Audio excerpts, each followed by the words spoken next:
porsinya gimana? Tuh, lihat Pak Ari. Setiap mau berangkat kerja, dia tuh cium dulu kening istrinya, sapu-sapu rambutnya, dipeluk dulu sebelum pamit. Lo kamu gak bisa kayak gitu? Bisa sih. Terus kenapa gak dilakuin? Tapi kalau aku cium kening, elus-elus rambut, terus peluk istrinya Pak Ari, emang Pak Arinya nggak marah ya antara aku? Masih di menjemput berkah. Bismillah. Oke, saya mau ngobrol-ngobrol dulu sama ibu-ibu Ya, nih, Bang silakan, Bro. Bang Temi. Bu Ibu, tuh, jadi suami itu serba salah, Bu Ibu. Kita kerja juga, nanti kalau nggak cium istri salah, nggak elus istri salah. Nah, sekarang saya mau tanya nih sama ibu-ibu. Tadi kan, apa namanya, definisi dari video itu, gimana melihat rumput tetangga lebih hijau. Nah, saya mau tanya-tanya nih sama ibu-ibu yang hadir di sini. Maksudnya, menurut ibu-ibu ya, rumput tetangga lebih hijau tuh kayak gimana sih? Saya mau ke ibu ini nih. Nah, ibu pernah nggak berpikir, oh rumput tetangga ini lebih hijau? Di benak ibu tuh apa sih kalau kita bicara soal rumput tetangga lebih hijau itu? Suami itu lebih suka sama istri orang. Hah? Oh itu rumput tetangga lebih glowing ibu kayak gitu ya. Oke, saya mau ke sebelah sini. Kalau ngomongin rumput tetangga lebih hijau, menurut ibu apa yang ada di pikiran ibu? Mungkin lebih ke materi ya. Oh, oke, jadi misalnya tetangga beli apa? Ya, lebih ke materi. Oke. Boleh minta tepuk tangannya untuk ibu-ibu?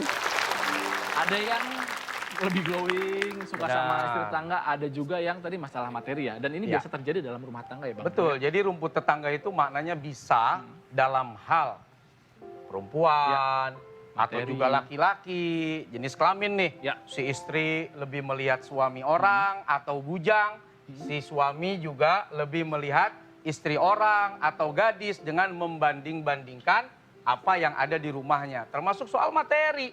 Itu juga merasa bahwa rumput tetangga lebih hijau, lebih ranum karena melihat yang dimiliki tetangga dia nggak punya.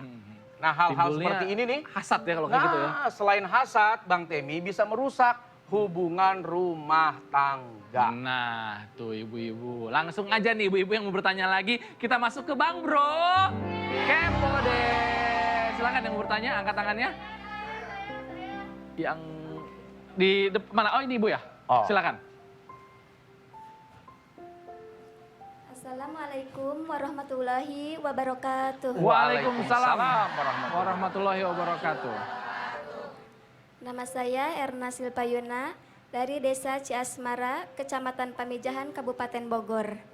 Bang Bro, Kepo deh. Kepo apa, Bu? Bang saya mau nanya. Hmm. Kan saya punya teman suka sama suami orang. Suami orangnya juga suka sama dia. Aduh. Dia udah nyaman-nyaman aja berdua. Asik. Asik udah. Udah kasih saran sama saya, nikahin aja. Tapi suami orang itu nggak berani bilang sama istrinya, dikarenakan rumah tangganya baik-baik aja. Oke. Nah gimana itu solusinya? Terima Solusinya, kasih. hubungi 0809, jasa nikah siri dijamin aman dan terpercaya. Bukan ya? Bukan, silakan Bang Bro. Itu pegadaian. Salah ya. Maaf. Aduh. Gimana kalau udah nyaman tuh? Waduh, enak. Temi. Ibu bilang itu suami mengatakan rumah tangganya baik-baik saja. Tapi dia nyaman sama perempuan lain. Bagaimana bisa disebut baik-baik saja? Nggak mungkin.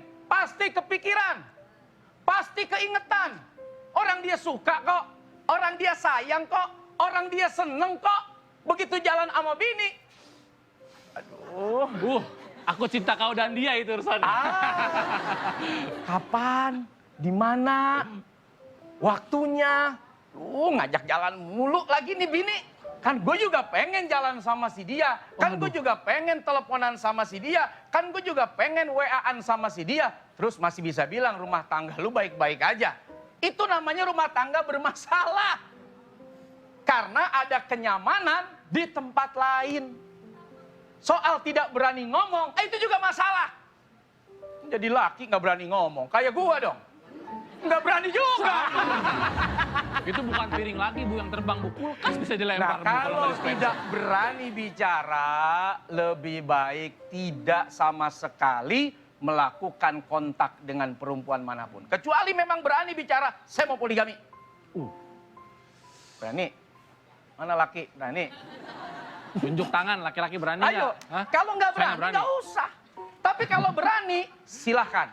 Secara agama dibenarkan. Secara agama masih ada free pass. 3 lagi tuh jatahnya.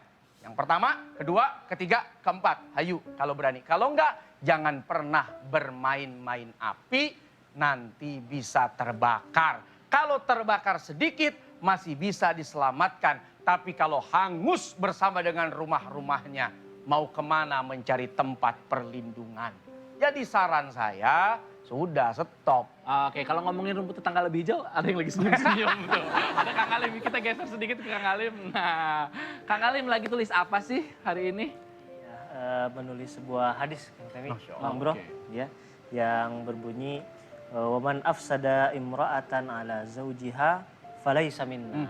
Barang siapa yang merusak hubungan antara perempuan dan laki-laki, maksudnya adalah pernikahan, maka kata Rasulullah SAW bukan termasuk dari kita. Oke, barang Bukan siapa yang termasuk merusak dari hubungan suami istri, bukan bagian dari bukan kita. bagian dari daripada golongan kita. kita. Kita itu Definisi adalah itu apa tuh? bagian daripada kaum muslimin, daripada keluarganya orang-orang Islam. Nah, bayangkan Bu, ini yang lebih parah lagi nih.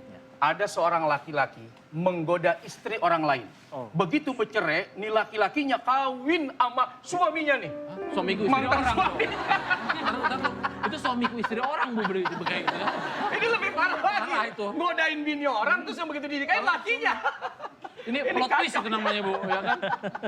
Nah, makna daripada hadis ini, kenapa? Sebab kalau rumah tangga itu hancur berantakan, yang hancur bukan suami istri.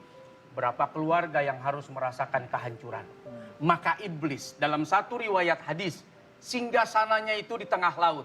Iblis nyebar pasukan. Setan itu tentara-tentaranya iblis. Nanti di waktu tertentu mereka laporan kepada iblis. Apa yang sudah diperbuat, apa yang sudah dilakukan, apa yang sudah dikerjakan, tugas-tugasnya mana. Ayo kumpulkan, laporkan. Ada yang bertugas menggoda orang sholat, biasa. Nggak usah digoda juga sholatnya udah berantakan. Orang kagak wudhu. Lupa Orang wudhunya rakaat kagak gitu benar. kan biasanya. Orang belum cebok. Pipis doang, istinja enggak. Udah nggak usah digodain. Ini mah biasa.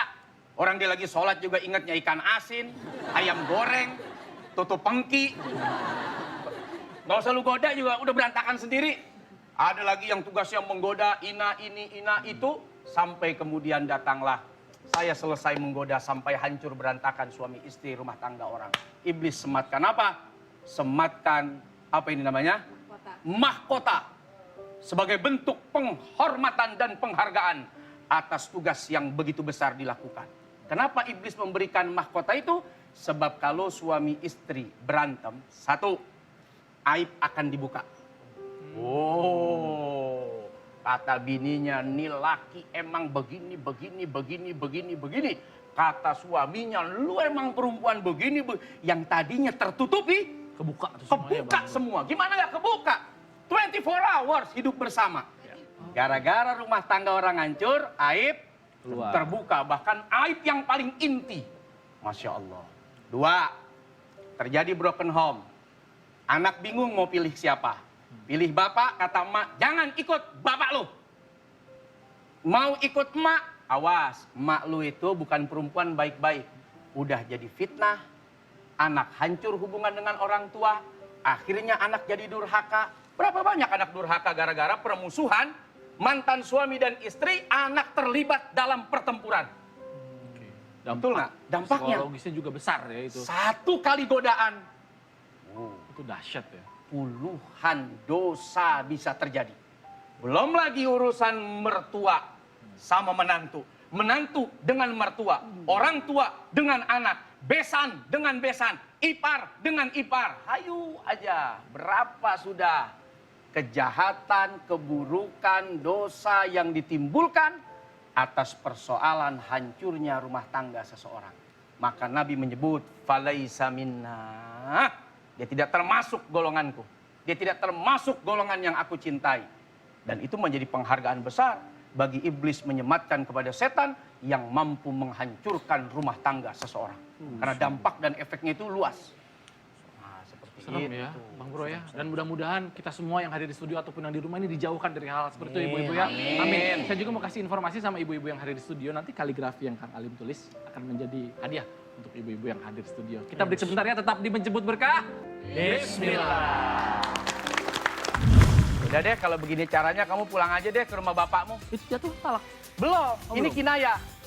Terus kata bininya, ya rumah bapak saya kan di sini. Nanti dia yang numpang. Aduh.